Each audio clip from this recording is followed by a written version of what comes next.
Hello everyone and welcome to this video. Today I will show with you how to check your purchase history on Etsy platform.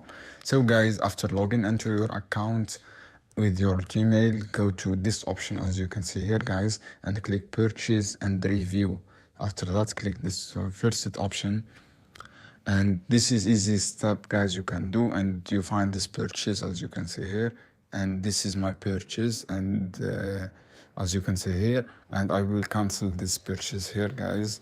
This is easy, you can check guys, and you can give a review guys. For example, you purchase something this and click this one and you can give you a review. So guys, this is how you can do. Basically it's easy, and I hope this video helpful for you. Then don't forget subscribe and like and share this video for more content, and see you another video soon. Keep watching guys. Any question down below and comment. I will answer your question as soon as possible.